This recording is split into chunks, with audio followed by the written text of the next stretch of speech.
When the Armada dropped out of warp to blot out the sun with 10,000 golden hulls, the sky over Kansas didn't burn or scream. Panic never materialized.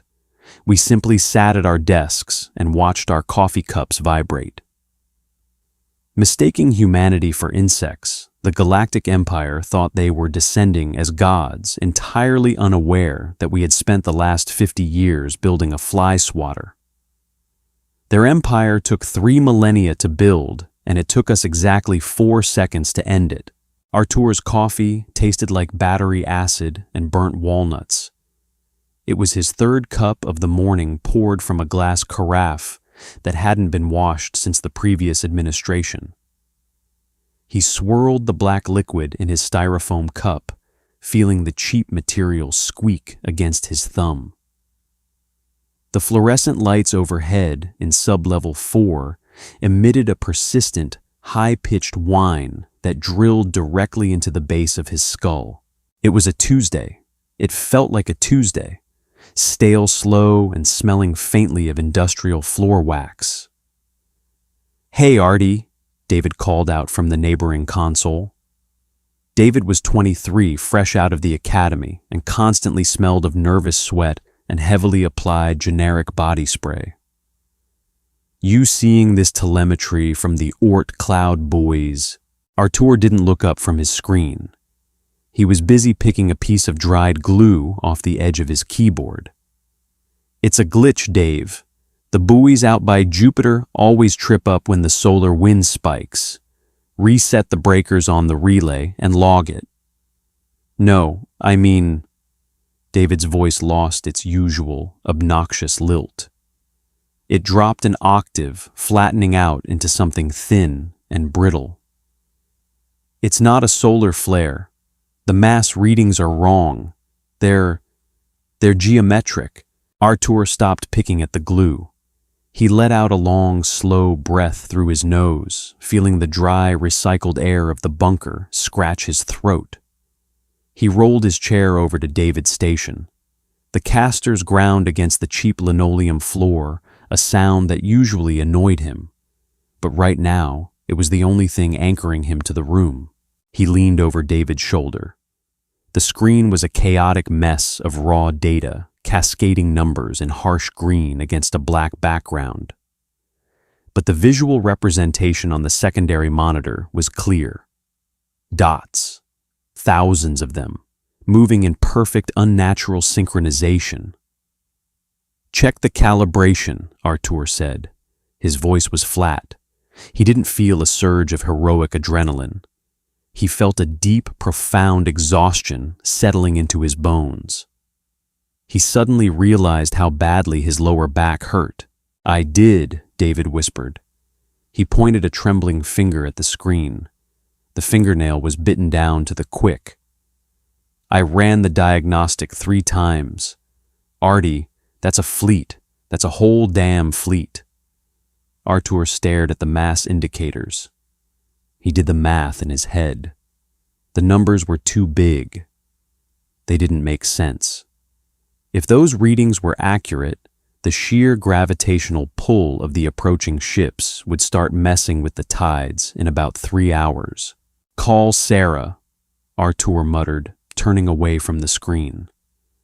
He walked back to his desk, his legs feeling heavy like he was moving through wet concrete. He picked up his cold coffee and took a sip. It was disgusting. He swallowed it anyway. Sarah came out of her glass-walled office a minute later. She was 50, wore her graying hair in a tight bun that looked painful, and had the perpetually annoyed expression of a woman who was tired of explaining basic concepts to idiots. She was holding a half-eaten bran muffin. "What is it?" she asked, brushing a crumb off her dark slacks. "I have a briefing with the Pentagon in 20 minutes. Cancel it," Artur said. He didn't look at her. He kept his eyes on his own monitor, which had now synced with David's telemetry feeds. Sarah walked over her sensible heels, clicking sharply against the floor. She looked at the screen. She didn't gasp. She didn't scream. She just stopped chewing. The silence in the room stretched out thick and heavy, broken only by the hum of the server racks and the faint squeak of Artur's chair as he shifted his weight. "Distance," she asked. Her voice was perfectly level. "They just bypassed the orbit of Mars," David said, his voice cracking on the last word. "They're not using conventional propulsion. They're folding space, mini-jumps. They'll be in high Earth orbit in exactly 12 minutes. Numbers: over 12,000 capital ships, millions of smaller escorts. Mass suggests troop transports, dreadnoughts. Ma'am, they're bigger than anything we've ever seen. One of those ships is the size of Manhattan." Sarah carefully placed her half-eaten muffin on a stack of printer paper. She wiped her hands on a tissue. "Right," she said softly. "Okay." Artur looked up at her. He saw the subtle twitch in her left eyelid. He saw the way her knuckles were white as she gripped the edge of the desk. They had all known this day might come. It was the whole reason this facility buried beneath the Nevada desert existed. The deep space probes had picked up radio chatter decades ago. Humanity knew they weren't alone, and they knew the neighbors weren't friendly. But knowing you're going to get punched in the face eventually doesn't make the actual impact hurt any less. "Initiate condition 0, Sarah said, turning toward the heavy steel door that led to the command center. "Ma'am," David stammered, Shouldn't we call the president or the UN?" Sarah stopped. She looked back at David, her eyes cold and tired. "By the time the politicians finish arguing over who gets to speak first, that fleet will have turned the eastern seaboard into a glass parking lot. We don't have time for diplomacy, David. We have 12 minutes. She looked at Artur. "Spin up the grid, Artie." Artur nodded. He didn't say anything. He just reached out his fingers, hovering over his keyboard. The plastic keys felt slick under his fingertips. He typed a 12-digit alphanumeric code. The room changed. The normal bright fluorescent lights snapped off. A heavy rhythmic clunk echoed through the concrete walls as the primary relays slammed into place.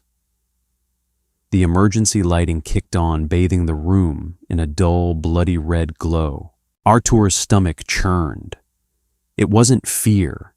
It was the awful, mundane realization that billions of people were up there walking their dogs, buying groceries, arguing over traffic, completely unaware that the sky was about to fall. And he was sitting in a basement, smelling floor wax, getting ready to pull the trigger. 10 minutes later. The optical feeds from the geosynchronous satellites finally got a clear visual. Artur stared at the massive screen at the front of the control room. The alien ships were beautiful. That was the worst part. They weren't the dark, utilitarian, ugly wedges of metal from the movies. They were sleek, organic, and plated in something that looked exactly like polished gold. They caught the sunlight and reflected it back, creating a blinding halo around the Earth. 12,000 golden teardrops perfectly aligned, forming a net over the planet. "We're picking up a broad-spectrum transmission," David said. He was sweating profusely now. Dark patches stained the underarms of his blue button-down shirt. "It's hijacking every frequency. Radio, television, encrypted military channels, internet protocols. They're overriding everything. Put it through the translation matrix," Sarah ordered. She was standing behind Artur, her arms crossed tight over her chest. Artur could hear the faint, rapid clicking of her fingernails tapping against her elbow. The main screen split. On the left, the golden armada hovering silently over the blue curve of the Earth. On the right, a visual feed from the alien flagship. The creature on the screen was humanoid, but stretched, too tall, too thin. It wore armor that looked like carved ivory embedded with glowing blue gemstones. Its skin was the color of bruised plums, and it had 4 deep black eyes that lacked pupils. It looked regal.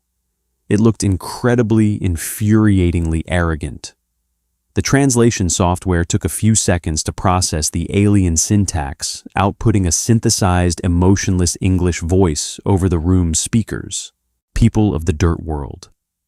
I am Fleetmaster Vile of the Eternal Ascendancy. You are surrounded. Your primitive defenses are noted and dismissed. We claim this world, its resources, and its biological matter in the name of the Emperor. Surrender unconditionally, lay down your weapons, and you will be permitted to serve. Resist, and we will sterilize your atmosphere. You have one of your planetary rotations to comply. Bow. The transmission cut out.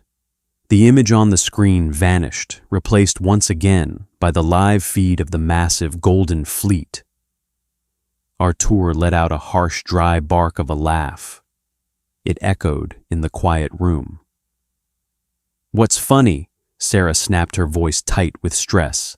They gave us a day, Artur said, shaking his head. He rubbed his eyes with the heels of his hands, feeling the grit and exhaustion scraping against his corneas.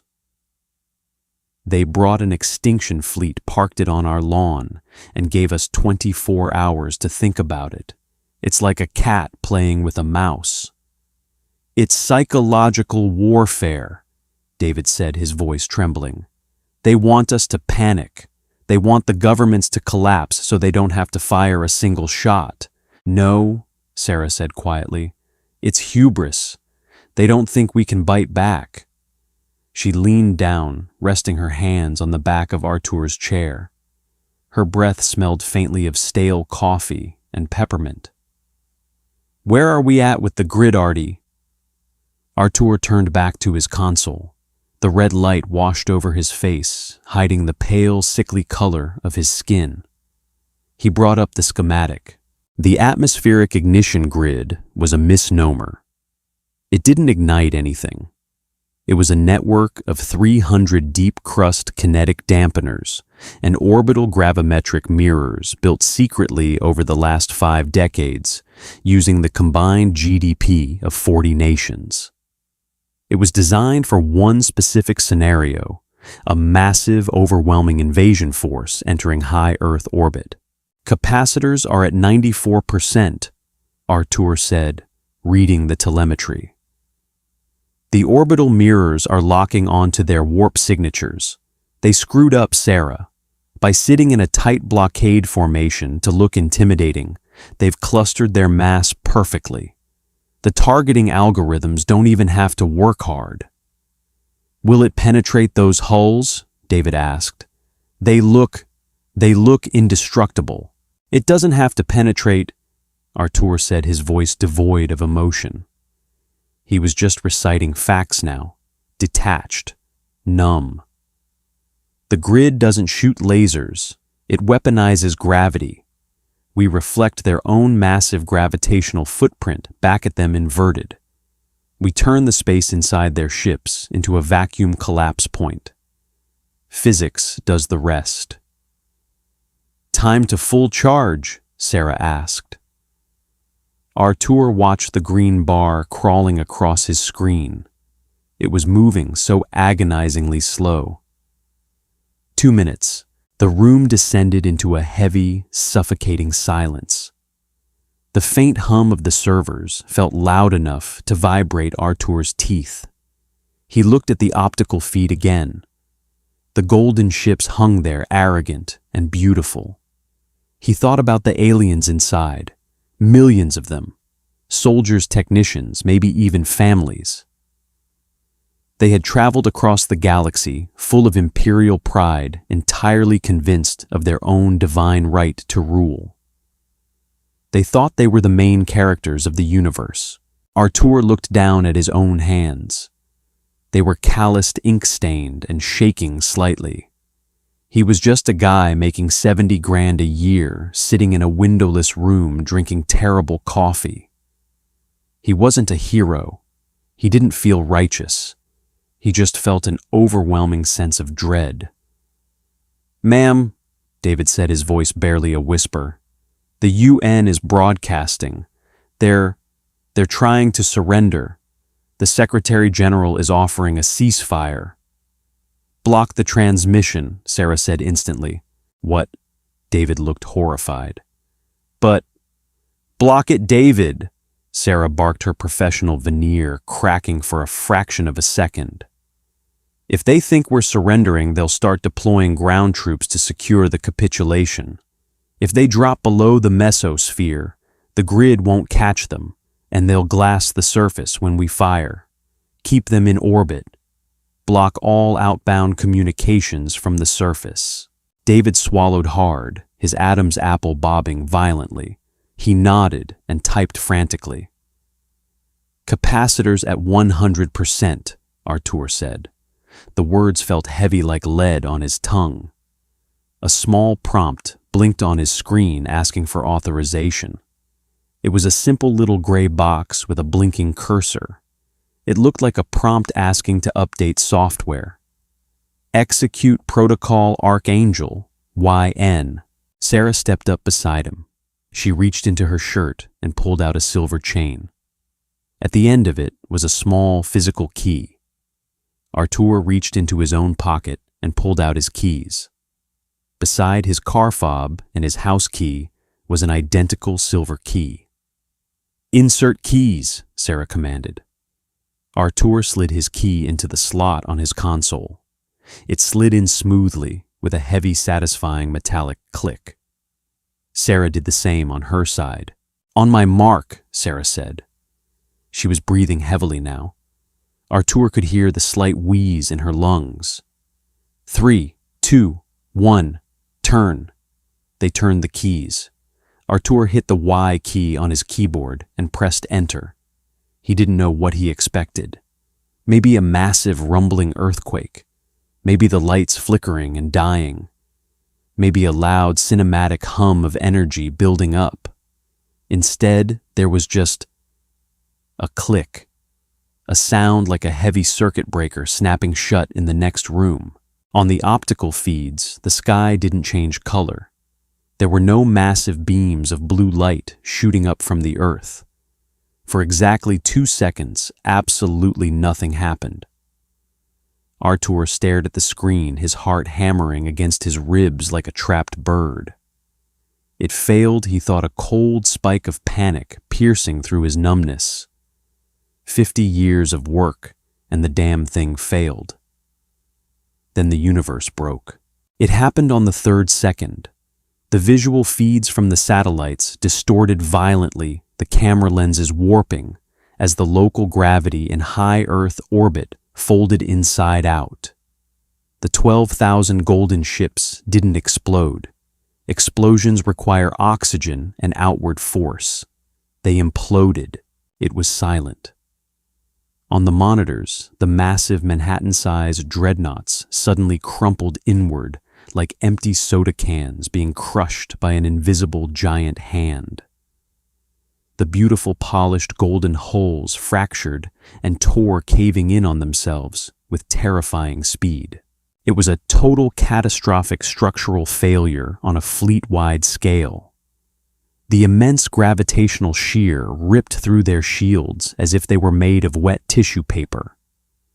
Bulkheads, engines, weapons banks, and the bodies of millions of Imperial soldiers were instantly compressed into ultra-dense spheres of slag and ruined metal. On the 4th second, the gravitational inversion snapped back to normal. The sudden release of pressure caused the compressed spheres to shatter. The vacuum of space was suddenly filled with a silent, expanding cloud of glittering, jagged debris. There was no fire, no grand final battle, just a cloud of trash slowly drifting out of formation, catching the sunlight in dull, chaotic flashes. 12,000 ships, millions of lives. wiped out in the time it took to take a deep breath. In sub-level 4, the silence was absolute. Artur stared at the screen. The Golden Armada was gone. In its place was a debris field that stretched for thousands of miles. He waited for the cheering. He waited for David to jump up and pump his fist. He waited for Sarah to give a triumphant speech. Nothing. David pushed his chair back violently. The screech of the plastic wheels on the floor was deafening.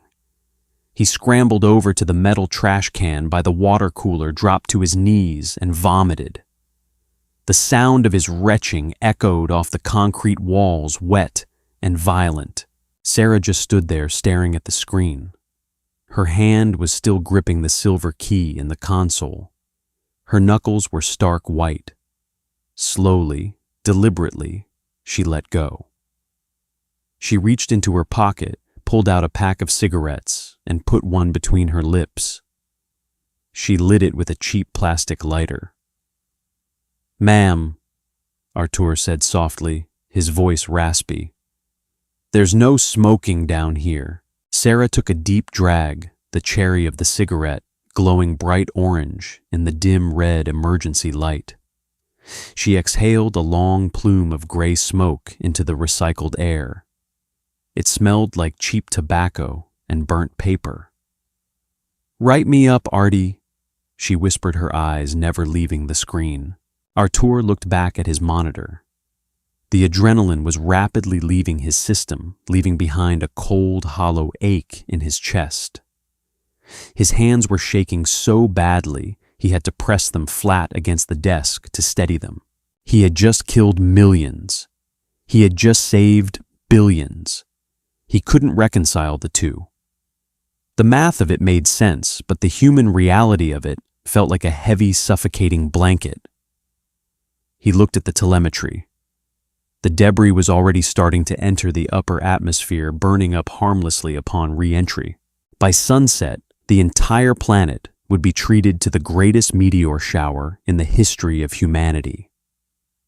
They would look up and marvel at the shooting stars, completely unaware that they were watching the cremated remains of a galactic empire burning in the sky. Artur reached out and pulled his styrofoam cup toward him. The coffee was completely cold now. A thin, oily film had formed on the surface. He stared at it for a long moment. He felt sick. He felt tired. And he just wanted to go home and sleep for a week. He lifted the cup, took a sip of the bitter metallic liquid, and turned back to his keyboard to begin drafting the after-action report. The red emergency lights clicked off. The harsh buzzing white fluorescence slammed back on flooding sub-level 4 with a sterile brightness that made Artur wince. He rubbed his eyes, feeling the grit scrape against his corneas. On the main monitor, the Earth was still blue. The debris field of the Golden Armada was a messy, sparkling smear across the thermosphere, like a careless swipe of glitter on a clean window. David was still by the trash can. The retching had stopped, replaced by shallow, ragged breathing. He was sitting on the cold linoleum, his knees pulled up to his chest, trembling so violently his shoes squeaked against the floor. Sarah took one last long drag of her cigarette. She dropped the butt onto the pristine floor and crushed it beneath the heel of her sensible pump. A faint wisp of smoke curled up around her ankle, smelling sharply of burnt chemical paper. Then the red phone on her desk rang. It was an old, heavy rotary model, physically hardwired to a secure line that ran straight up through 3 miles of solid granite to the Situation Room. It hadn't rung in 12 years. The sound was a harsh, mechanical jarring that cut through the bunker's dead air. Sarah didn't flinch. She walked back into her glass-walled office, the door clicking shut behind her. Artur watched through the glass. He saw her pick up the heavy receiver. He saw her posture straighten her spine, locking into a rigid military line. He couldn't hear her voice, but he could read the shape of her mouth. "Yes, Mr. President. No, sir. They are gone. All of them." Artur turned away. He didn't want to watch the scolding. He felt a strange, absurd urge to laugh. They had just prevented the extinction of the human race, and Sarah was currently getting chewed out for not asking permission first. He wheeled his chair over to David. The younger man smelled sour, a mix of vomit, fierce sweat, and that cheap body spray. Artur reached down and awkwardly patted David on the shoulder. The fabric of his shirt was damp. "Breathe, Dave," Artur said softly. "Just pull the air in through your nose. Count to 4. David looked up. His eyes were bloodshot, the capillaries blown out. He looked like a frightened child. "They're dead, Artie. I saw the structural readouts, the gravity shear. They didn't even have time to decompress. The pressure just liquefied them." "I know," Artur said. He kept his voice perfectly level, a flat plateau of calm over a deep, dark sinkhole. "Stand up. Go wash your face in the break room sink. Drink some water." "Are we going to prison?" David whispered, his voice cracking. "The UN was broadcasting a surrender. We circumvented the chain of command. We committed... What did we even commit? Is there a word for killing millions of aliens? Genocide." Artur provided unhelpfully. He sighed, feeling the dull ache in his lower back flare up. "And no, we aren't going to prison.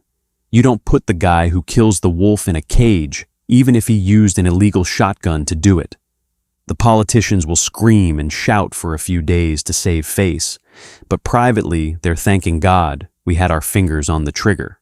David didn't look convinced, but he slowly leveraged himself off the floor. He wiped his mouth with the back of his trembling hand and shuffled toward the break room, looking like a hollowed-out ghost. Artur wheeled back to his console. The screens were still processing the telemetry of the debris field. The kinetic dampeners were spooling down the temperature in the server racks, slowly dropping. The room felt colder now. He pulled up a secure internet feed from the surface. It was sunset on the East Coast. News channels were broadcasting live footage from New York, Washington, and Miami. The sky was on fire. Millions of jagged streaks of brilliant orange, green, and blue were tearing across the atmosphere as the remnants of the alien dreadnoughts burned up on re-entry. On the streets, people were standing on the sidewalks, looking up. Some were pointing. Some had their phones out recording the impossible meteor shower.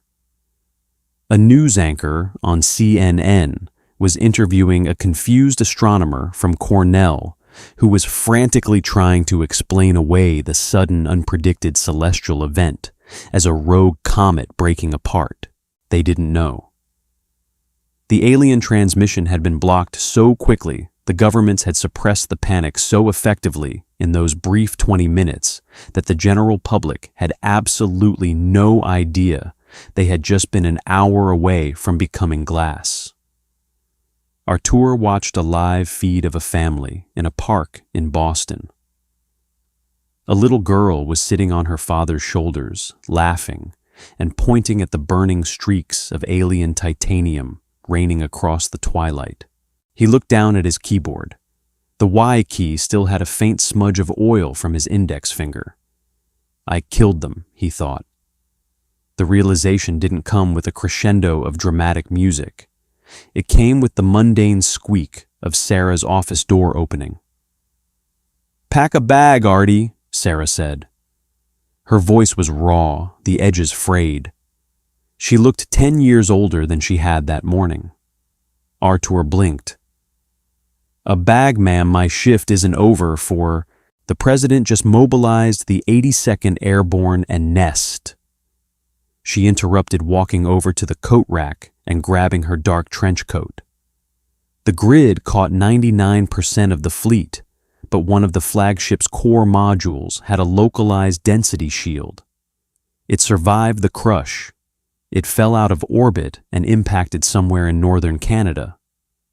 They want us on site to tell them what they're looking at. Artur stared at her. Me, Sarah, I'm a systems analyst. I sit in a chair. I don't do field work. You built the targeting algorithms that snapped their ships in half, Sarah said coldly. You know their mass profiles better than anyone alive. The Pentagon is terrified it's a bomb. Get your coat. A chopper is landing at the surface helipad in 20 minutes. Artur looked at his half-empty cold cup of coffee. He really just wanted to go to sleep. What about David? Sarah glanced toward the break room where the sound of running water echoed. Leave him. He's done. Give him a week of administrative leave and refer him to the psych evaluators. She pulled her coat tight around her. Welcome to the war, Artur. The Canadian tundra smelled of ancient dirt, shattered pine, and something sharply metallic like a mouthful of blood and pennies. Artur pulled the collar of his borrowed military parka up around his ears. The wind howling across the crater was brutally cold, biting through his slacks and freezing the sweat on his skin. It had been a 4-hour flight on a loud, vibrating C-17, followed by a terrifying drop in a Black Hawk helicopter. He had thrown up twice. He still tasted bile. The crash site was a jagged smoking scar in the middle of a vast frozen forest. Floodlights had been erected in a massive perimeter, casting harsh white beams down into the smoking pit. Dozens of soldiers in full hazmat gear were swarming the rim holding assault rifles like they expected a monster to crawl out of the dirt. Artur stood at the edge of the crater, staring down. Sarah stood beside him, her face in unreadable mask hands shoved deep into her pockets. At the center of the crater rested a piece of the Golden Armada. It didn't look beautiful anymore. It was a massive warped chunk of what used to be a sphere. The metal, if it was metal, was bruised. It had turned from a pristine gold to a sickly iridescent purple, stressed and buckled by the unimaginable gravitational forces of the grid. It was the size of a 3-story house, steaming gently in the freezing air. Dr. Hayes, a man in a heavy tactical jacket, crunched through the snow toward them. He had a thick graying beard and cold blue eyes. The name tape on his chest read, Cole. Colonel, Sarah nodded. What's the status? Radiation clean? Cole said, his voice a low, gravelly rumble. He glanced at Artur, his eyes pausing for a fraction of a second on Artur's civilian shoes, which were already soaked through with freezing mud. No ionizing radiation, no biological contaminants. Thermal cameras show the outer hull is about 200 degrees Celsius, but cooling fast. Have you breached it? Sarah asked. Didn't have to, Cole grunted. He pointed down into the pit. The crash did it for us. The underside split open when it hit the bedrock. We sent a drone in 10 minutes ago. Artur finally spoke up, his voice shivering. Is it a weapon? Cole looked at him, his expression hardening. No, it's an escape pod, or a command bunker. The drone found organic residue inside. Artur's stomach gave a violently unpleasant lurch. Organic residue. He remembered the structural readouts. He remembered the math. Survivors? Sarah asked. Her tone was clinical. Cole let out a dark, humorless chuckle. No, ma'am. Whatever was in there got hit by a gravity wave that multiplied their body weight by a factor of 10,000. Their paint. Pink paint on the bulkheads. But the central console is intact. It's drawing power from somewhere. It's flashing. I need to see it, Artur said. The words came out of his mouth before he could stop them. He didn't want to see it. Every instinct in his body was screaming at him to get back in the helicopter and fly away. But the analyst in him, the part of his brain that couldn't leave a puzzle unsolved, was overriding his fear. Cole stared at him. "You're not cleared for a hot zone civilian. He holds a level 8 alpha clearance colonel." Sarah snapped her voice, cutting through the wind like a whip. "He's the man who pulled the trigger on the grid. If he says he needs to look at the console, you put him in a suit and walk him down there." Cole's eyes widened slightly. He looked at Artur again, the dismissal in his gaze replaced by a sudden wary respect. He didn't see a tired desk jockey in a borrowed coat anymore. He saw the executioner. "Right this way," Cole muttered. 10 minutes later, Artur was sealed inside a cumbersome yellow hazmat suit, the thick plastic visor fogging slightly with every breath he took. He climbed down the muddy, unstable rim of the crater, following 2 armed soldiers. The closer he got to the alien pod, the worse the smell became.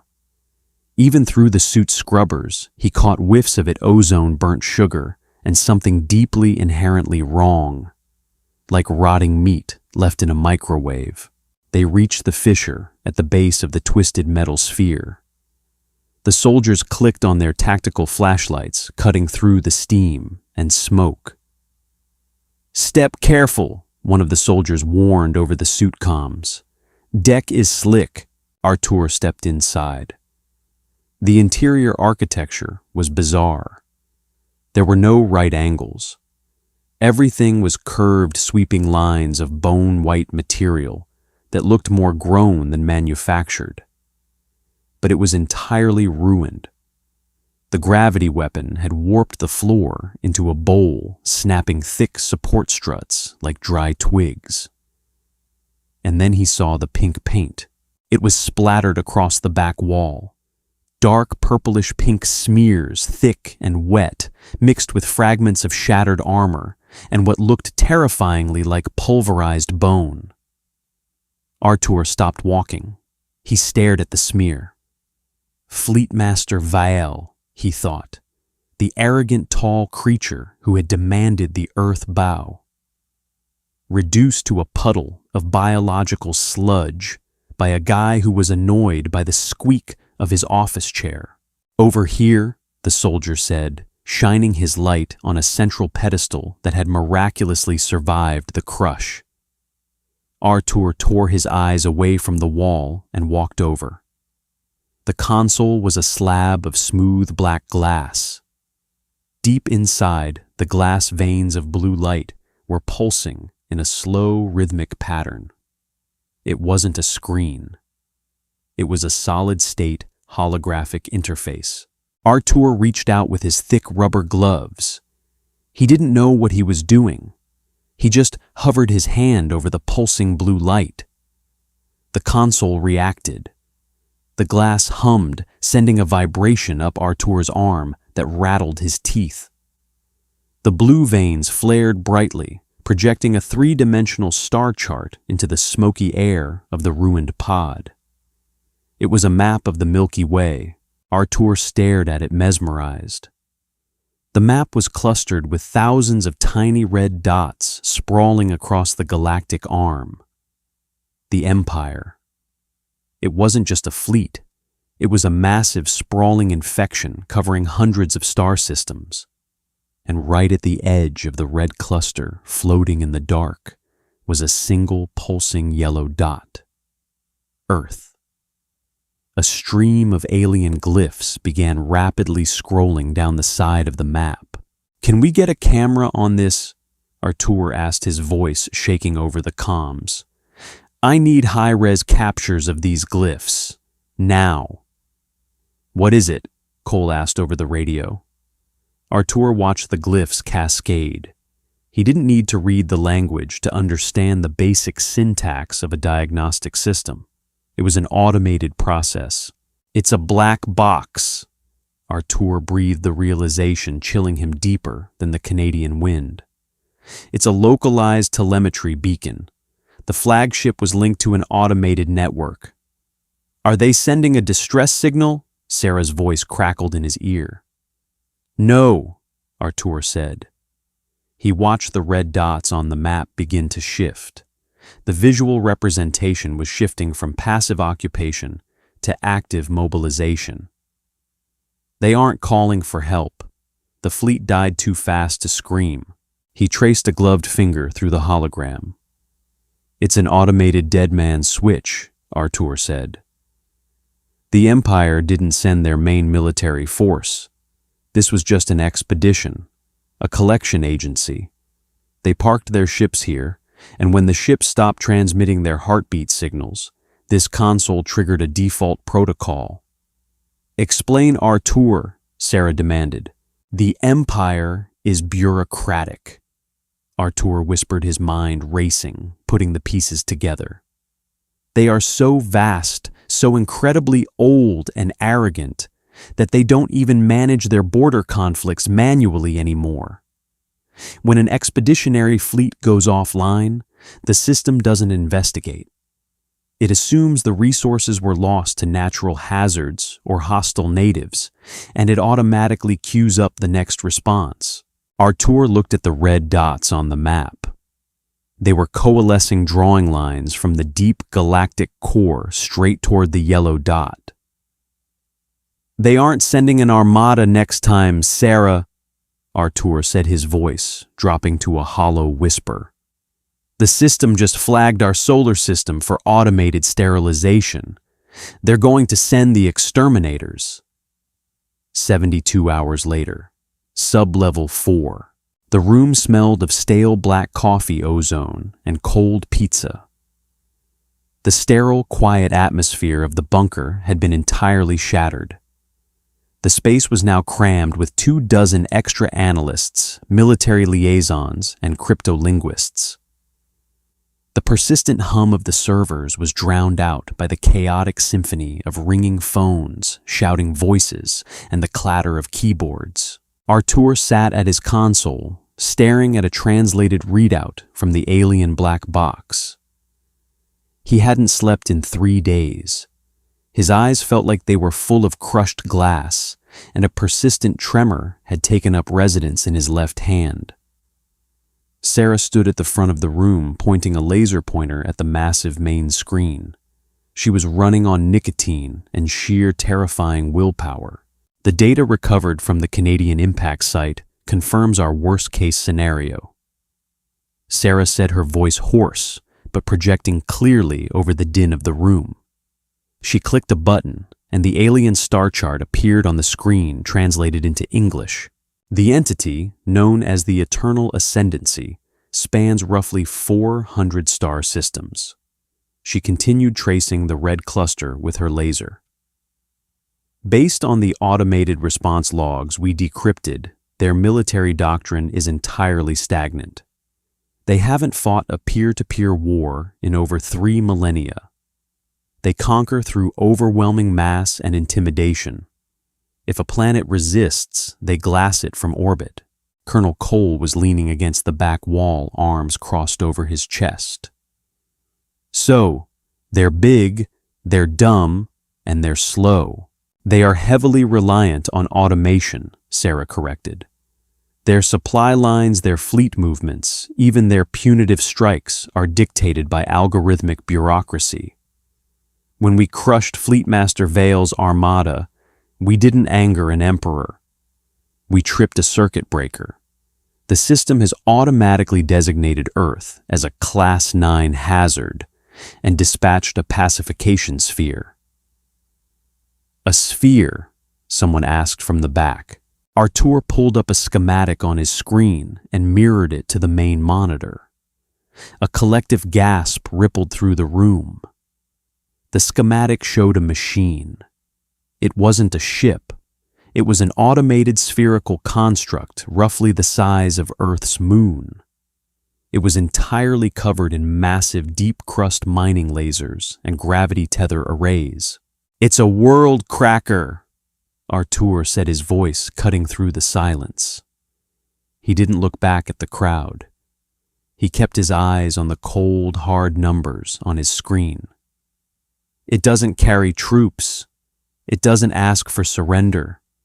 It drops into orbit, tethers itself to the planetary core, using localized gravity wells, and literally pulls the planet apart for raw minerals. It's an automated recycling machine. The silence in the room was absolute. The sheer scale of the threat was too immense to process. Millions of ships they could fight. A moon-sized demolition drone was a concept that broke the human mind. Time frame, Cole asked, his gravelly voice tight. Because of its mass, it can't use the micro-warp jumps the Armada used, Artur explained, rubbing his temples. It has to use deep space slipstreams. We have exactly 6 months before it breaches the Oort cloud. Can the grid stop it? Sarah asked, looking directly at Artur. Artur looked at the readouts. He ran the math. He ran it again. He hated the answer. No, Artur said flatly. The grid was designed to invert the gravity of clustered hollow ships. A fleet. We use their own empty volume to crush them. The pacification sphere isn't hollow. It's solid, ultra-dense matter built specifically to withstand the gravitational shear of a planetary core. If we fire the grid at it, we won't crush it. We'll just anchor it to our crust faster. It would be like trying to crush a bowling ball with a trash compactor made of tin foil. Panic, fast and cold, began to bleed into the room. Whispers broke out among the liaisons. "So we're dead," a young cryptolinguist said, dropping his head into his hands. 6 months and the world ends. "Shut up," Sarah snapped, her voice cracking like a gunshot. The room instantly fell silent. She looked at Artur. "You don't look like a man who is planning his funeral, Artie. What aren't you saying?" Artur turned his chair around. He looked at the faces in the room, scared, exhausted, desperate. He looked down at his own hands. The tremor was still there. He was just a guy. He was just an analyst. But he was also the man who had killed 12,000 ships with a single keystroke. The guilt was still there, sitting heavy in his gut. But beneath the guilt, something else was taking root. Something cold, hard, and deeply inherently human. Spite. The aliens had come to his house, threatened his species, and then after dying due to their own arrogance, had the absolute audacity to automate Earth's destruction like it was an overdue utility bill. "The Empire is stagnant," Artur said, slowly, standing up. His knees popped. His back ached. They use the same technology for everything. Gravity. They use it for propulsion. They use it for shields. They use it to crack planets.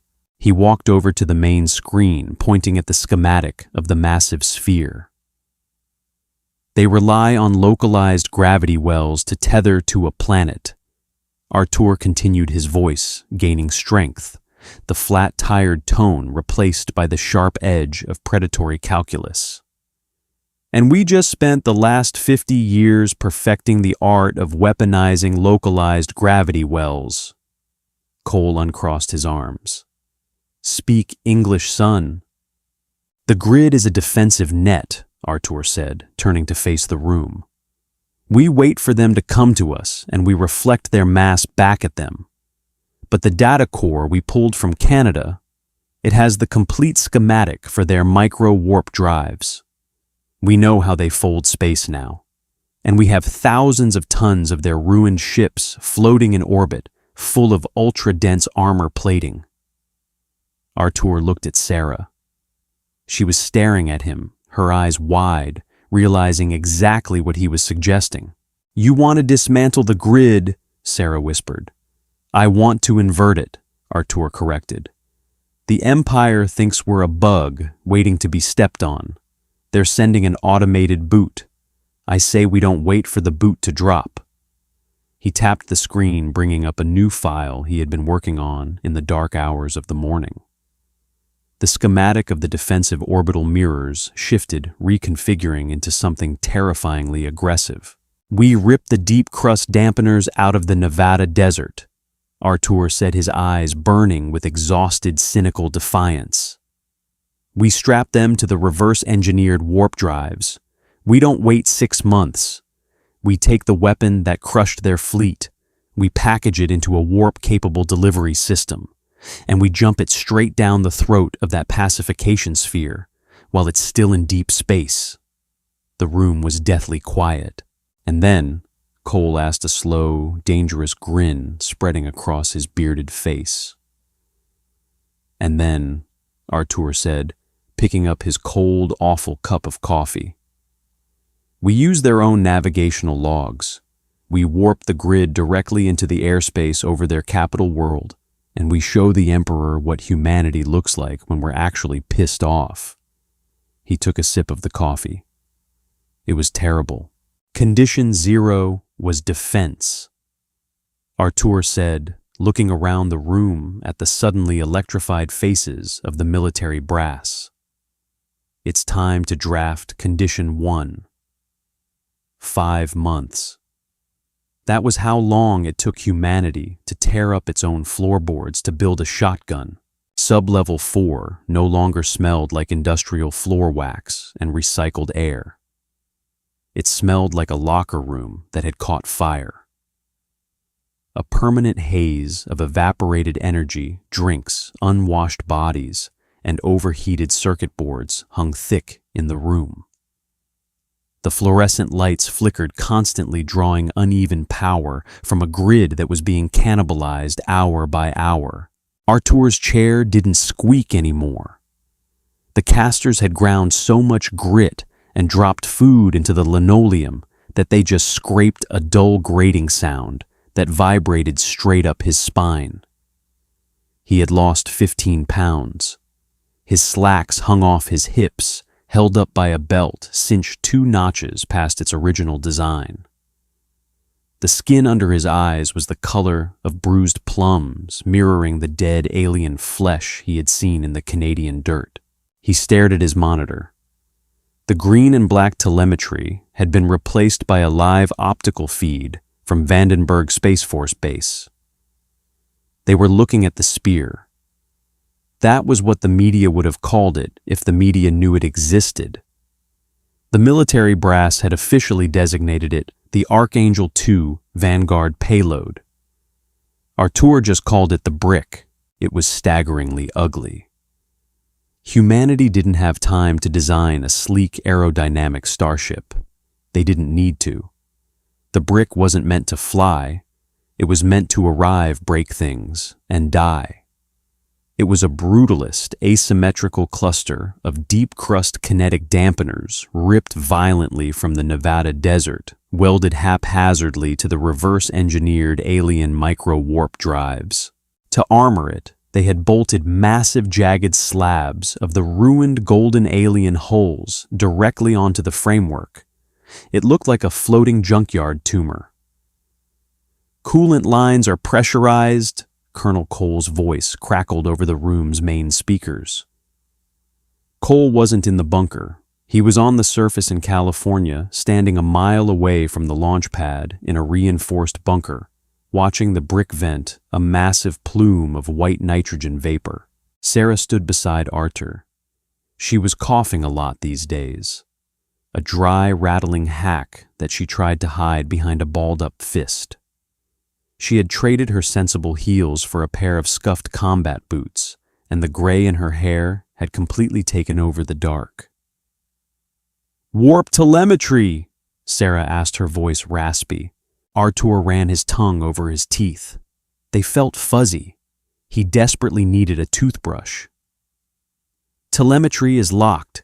The algorithms are chewing through the navigation logs we pulled from the black box. The pacification sphere is currently passing the orbit of Pluto. It's moving slow. Hubris again. It doesn't have point defense because it doesn't think anything can hurt it." "Arm the package," Sarah ordered. Artur typed the sequence. His fingers were stiff, the knuckles aching with a dull, constant throb. He didn't have a silver key this time. The military had streamlined the process. Now it was just a series of 12 keystrokes, warhead armed. "Launch on your discretion, Artie," Sarah said quietly. Artur looked at the screen. The brick sat on the pad, ugly heavy and dripping with condensation. It represented the total exhaustion of a species pushed entirely to the brink. They had stopped producing cars, stopped building houses, stopped fighting over borders. For 5 months, the entire GDP of the planet had been funneled into a single spiteful point of failure. He pressed enter. There was no countdown, no grand speech. On the optical feed, the reverse-engineered warp drives didn't ignite with a roar of fire. They didn't obey terrestrial physics. The space around the brick simply folded. The air rippled violently, bending the light around the launch pad like a mirage over boiling asphalt. There was a silent, concussive implosion of displaced air that shattered the camera lenses on the pad, turning the feed to static. The brick was gone. "Tracking!" a young analyst shouted from the back row. David's replacement, a kid named Miller who chewed his cuticles until they bled. "Slipstream entered. Speed is holding at 0.9 warp. Intercept with the target in 4 minutes. Artur slumped back in his chair. He rubbed his face with both hands, feeling the greasy, coarse stubble on his cheeks.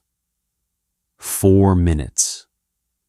The World Cracker was a machine the size of the moon, built to pull planets apart. They had thrown a junkyard tumor at it. The math said it would work.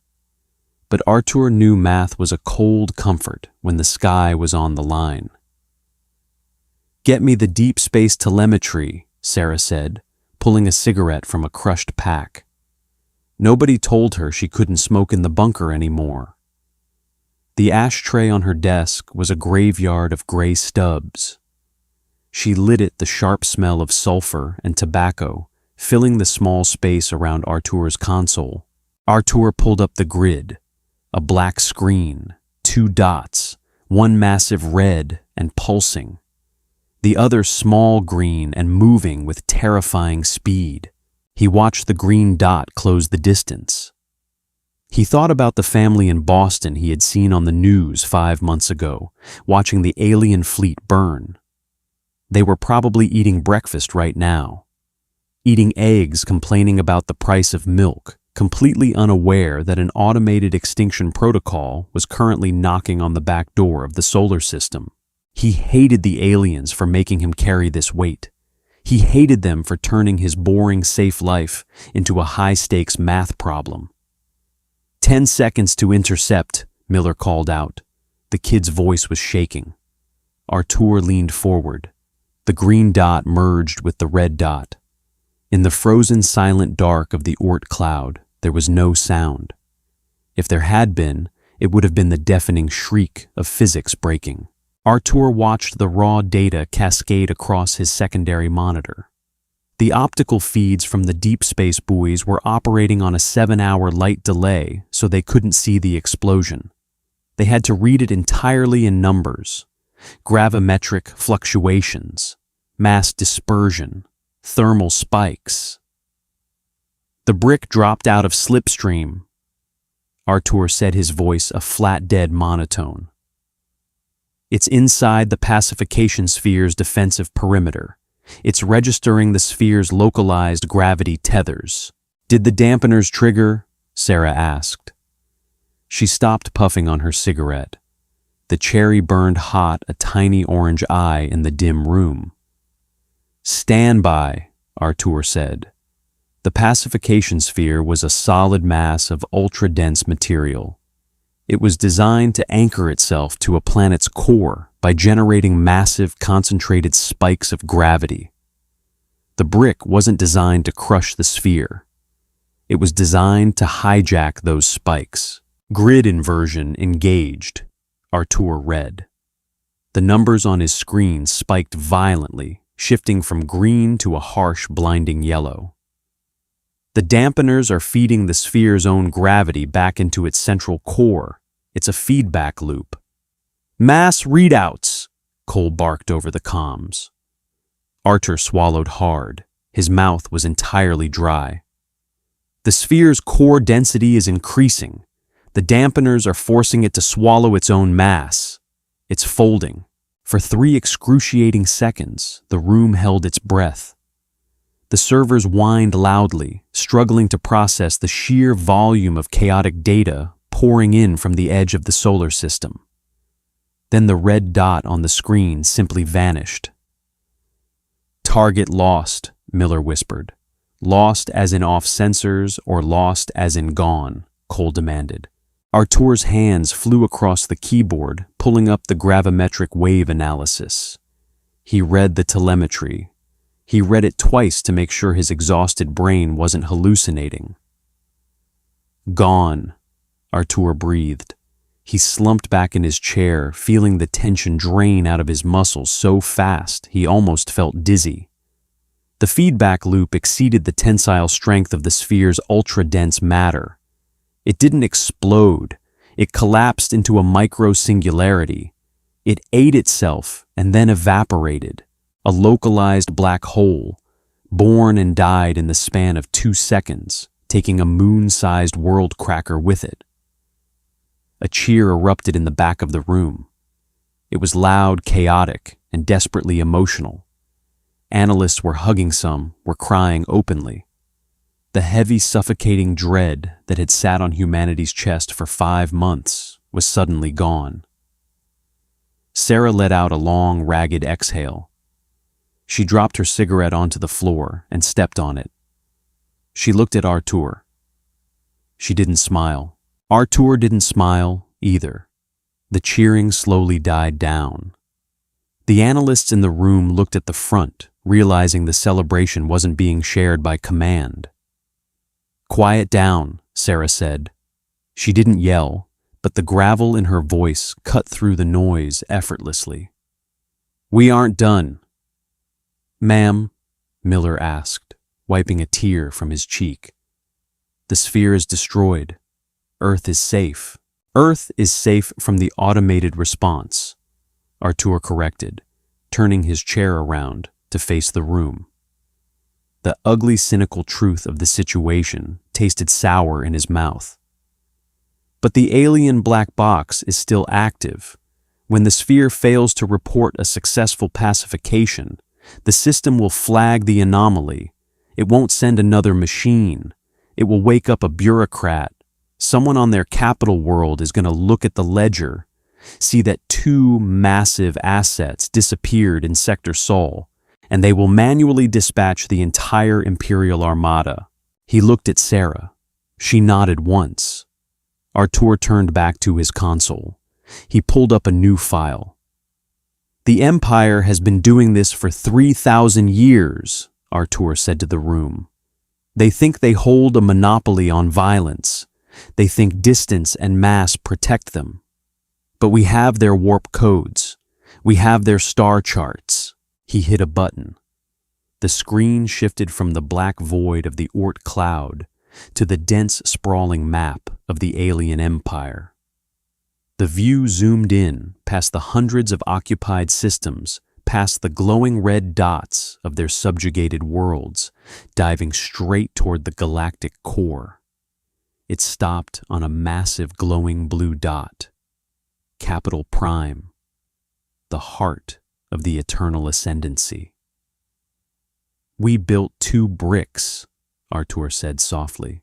A heavy, terrified silence fell over Sublevel 4. It was one thing to defend their home. It was one thing to shoot the wolf that was actively breaking down the door. It was an entirely different moral universe to step through the doorwalk across the woods and burn the wolf's forest to the ground. Are we really going to do this? Miller asked. His voice was small. He sounded like a child. There are billions of people on that planet. civilians, children. They're a hive-structured imperial society, Sarah said, her voice entirely devoid of warmth. Their entire economy is built on harvesting other species. Their capital is surrounded by a massive orbital ring, the shipyard and military anchor of their entire civilization. If we don't break their spine right now, they will come here and break ours. It's not a war, Miller. It's an amputation. Artur stared at the blue dot. He felt sick. The cold, logical part of his brain knew Sarah was right. If they hesitated, humanity would eventually be ground down. But the human part of him, the guy who hated bad coffee and just wanted to go home, recoiled at the sheer scale of the slaughter he was about to initiate. "Artie," Sarah said gently. It was the softest he had ever heard her speak. "Load the coordinates." Artur's hands hovered over the keyboard. His fingers were trembling violently now. It wasn't the adrenaline of defense anymore. It was the horrific cold weight of offense. He was about to commit a galactic atrocity. He was about to become the monster the aliens thought humanity was. He closed his eyes. He thought about the pink smear inside the escape pod. He thought about the arrogant voice of Fleetmaster Vael demanding they bow. He opened his eyes. He stopped shaking. He typed the coordinates. "Target locked," Artur said. His voice didn't sound like his own. It sounded hollowed out, a machine speaking for a man. "Warp telemetry is stable, targeting the orbital ring above Capital Prime." "Initiate launch sequence," Sarah commanded. Halfway across the world, buried deep in a missile silo in North Dakota, the second brick powered up. It was identical to the first. Ugly, heavy, and loaded with the inverted kinetic dampeners that had saved the Earth. "Package is armed," Artur said. He didn't hesitate this time. He didn't wait for permission. He just pressed enter. The screen flickered. The telemetry showed the second brick vanishing into the slipstream. Because of the vast distance to the galactic core, the flight time wouldn't be 4 minutes. It would be 12. 12 minutes to wait for the end of an empire. The room was completely silent. Nobody spoke. Nobody drank their coffee. They just watched the digital timer count down on the main screen. 10 o'clock, Artur pulled his hands away from the keyboard. He looked at his fingernails. They were dirty. He needed a shower.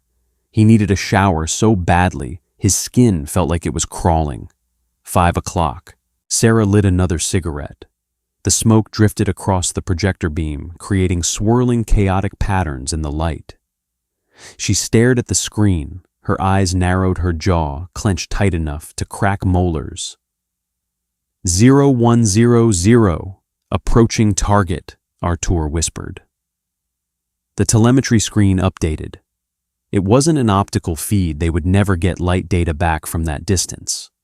It was pure structural mapping, relayed through the alien black box network. The screen showed a massive sphere, the capital planet. Around it was a thick, solid band, the orbital ring, the center of the Ascendancy's military and economic power. It housed their fleets, their shipyards, their command infrastructure. 0010, drop out, Artur said. The small green dot appeared directly inside the perimeter of the orbital ring. 0003, inversion trigger. Artur noted, his eyes scanning the cascading data. Dampeners are online, tapping into the orbital ring's gravity anchors. 0001. The telemetry screen turned completely white. Data feed lost, Miller stammered. Did it fail? Wait, Artur said. 3 seconds later, the feed re-established itself. The room collectively inhaled. The thick, solid band around the planet was gone. In its place was a chaotic, rapidly expanding cloud of debris. The brick had triggered a catastrophic gravity shear inside the ring's infrastructure. The immense structure, thousands of miles across, had snapped like a dry rubber band. Structural collapse is absolute. Artur read his voice, devoid of any inflection. The orbital ring is completely destroyed. Billions of tons of debris are currently caught in the planet's gravity well. They're experiencing localized kinetic bombardment as the ring falls into the atmosphere. He looked at Sarah. Their fleet anchor is gone. Their shipyards are gone. The cascading debris is locking down their airspace. They're trapped on their own planet under a blanket of their own ruined military. The Eternal Ascendancy hadn't just been defeated. They had been caged, decapitated in 12 minutes by an ugly chunk of terrestrial machinery. "Any outbound warp signatures?" Sarah asked. "None," Artur said. "The gravitational interference from the debris field is too dense. They can't fold space. Nobody is getting in or out of that system for a century." Sarah nodded slowly. She took the cigarette from her mouth and crushed it out on the edge of her desk. "Log it, Artie, then shut it down." She turned and walked into her glass office. She didn't look back. Artur looked at the screen for a long time. The blue dot of the capital planet was now surrounded by a thick, angry red static. The blood of an empire. He didn't feel victorious. He didn't feel like a hero. He felt like a butcher who had just finished a very, very long shift. He reached out and flipped the heavy mechanical switches on his console, killing the power to the primary servers. The hum of the room finally mercifully died away. He stood up. His joints popped. His lower back screamed at him. He grabbed his coat off the back of his chair. He didn't say goodbye to Miller or Cole. He just walked toward the heavy steel door at the back of the bunker. The elevator ride up to the surface took 3 minutes.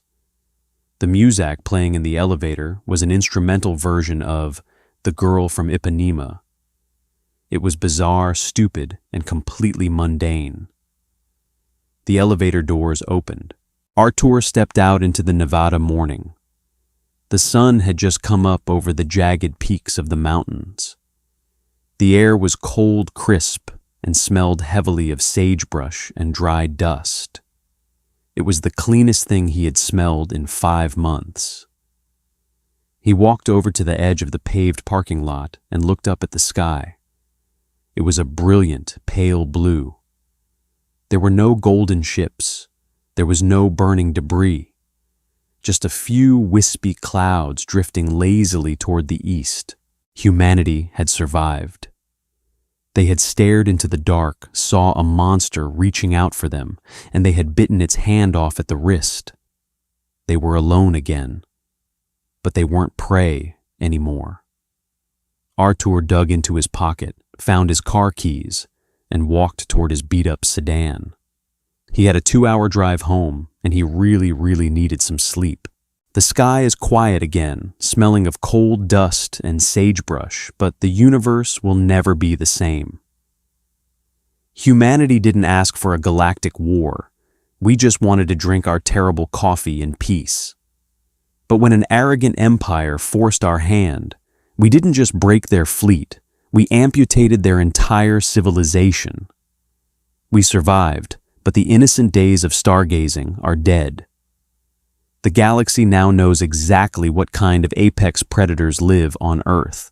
If you enjoyed this gritty look at humanity's brutal survival, hit that like button, share this video, and subscribe for more HFY Sci-Fi.